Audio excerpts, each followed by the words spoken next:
वसुदेवसुतं देवं कंसचाणूरमर्दनं देवकी परमानन्दं कृष्णं वन्दे जगद्गुरुम्।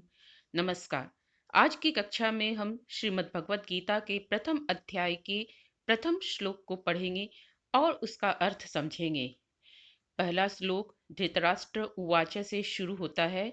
हम थोड़े से इसकी भूमिका को समझ लेते हैं। महाभारत उद्योग पर्व में हम पाते हैं कि श्री कृष्ण स्वयं हस्तिनापुर जाते हैं। दुर्योधन को समझाने की कोशिश करते हैं कि वे कम से कम पांडवों को 5 गांव ही दे दे, किंतु दुर्योधन ने श्री कृष्ण के प्रस्ताव को यह कहकर ठुकरा दिया कि वह पांडवों को सुई की नोक पर भी जमीन नहीं देगा। अतः युद्ध ही अंतिम रास्ता रह जाता है और युद्ध की तैयारियां शुरू हो जाती है। जब दोनों ओर से युद्ध की तैयारी हो गई, तब महर्षि वेदव्यास जी ने धृतराष्ट्र से आकर कहा कि वे उनको दिव्य नेत्र प्रदान कर सकते हैं अगर वे इस युद्ध को देखना चाहते हैं तो। धृतराष्ट्र वेदव्यास जी से कहते हैं कि वे कुल के इस हत्याकांड को अपनी आंखों से नहीं देखना चाहते हैं, किंतु युद्ध का पूरा वृतांत सुनना चाहते हैं। तब महर्षि वेदव्यास जी ने संजय को दिव्य दृष्टि प्रदान की और कहा वे धृतराष्ट्र को युद्ध का संपूर्ण वृतांत सुनाएंगे। संजय धृतराष्ट्र के सारथी और उनकी सभा के सम्माननीय सदस्य हैं। साथ ही वे बहुत सदाचारी और ज्ञानी हैं। कौरवों पांडवों का युद्ध आरंभ हो जाता है। लगातार 10 दिनों तक युद्ध चलने के बाद पितामह भीष्म रणभूमि में रथ से गिरा दिए गए।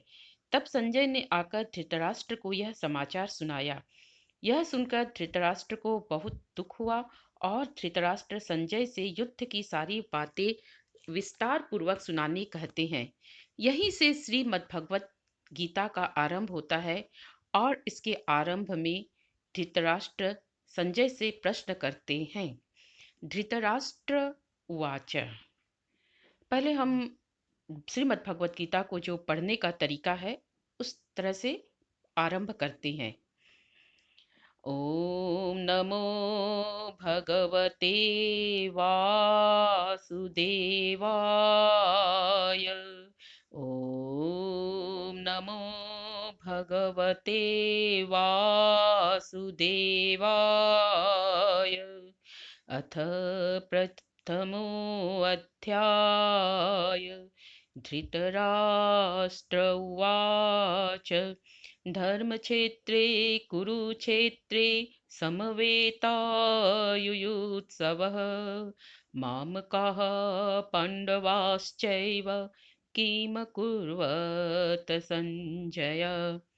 आज की कक्षा का समय यही समाप्त होता है। अगली कक्षा में हम पहले श्लोक के अर्थ को समझेंगे। तब तक के लिए धन्यवाद।